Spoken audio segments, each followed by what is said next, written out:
Class 8-এর প্রশ্নসাথী 2026 Shibdas central girls high school. প্লবতা একক হলো নিউটন, কারণ প্লবতা হলো এক প্রকারের বল।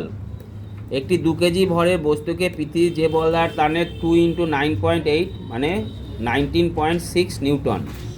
ঘনত্বের এসআই একক হচ্ছে কিলোগ্রাম পার ঘন মিটার। তাহলে চাপ ক্রিয়া করে সব দিকে সমানভাবে। প্রদত্ত কোন পদার্থটি খোলা হাওয়ায় ঊর্ধ্বপাতিত হয়? কঠিন কার্বন ডাইঅক্সাইড। প্রদত্ত কোন পদার্থটি তড়িতে সুপরিবাহী নয়?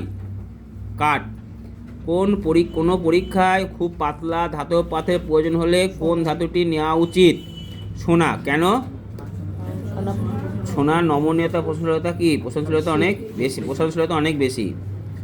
কোনো বাইকার্বনের মূলকের সংকেত HCO3-, HCO2- না, CO3। কোষের শক্তিঘর নামে পরিচিত যে অঙ্গাণু তা হচ্ছে মাইটোকন্ড্রিয়া। যে কোষীয় অঙ্গাণু প্রোটিন তৈরিতে সাহায্য করে রাইবোজোম। শ্বাসনালীর মধ্যে দিয়ে বায়ু পরিবহনে সাহায্য করে পেশিকোষ।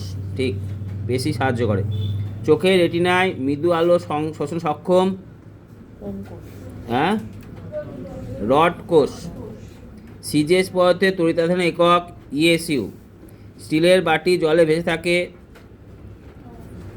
প্লবতার জন্য। লৌহ H2SO লোহার বিক্রিয়ায় হাইড্রোজেন গ্যাস মুক্ত হয়। তাপের সুপরিবাহী তড়িতে কুপরিবাহী এমন একটি অধাতু হলো হীরে। লাইসোজোমকে আত্মঘাতী থলি বলা হয়। পিতা মাতা থেকে সন্তানদের মধ্যে বংশগত বৈশিষ্ট্য বহন করে জিন।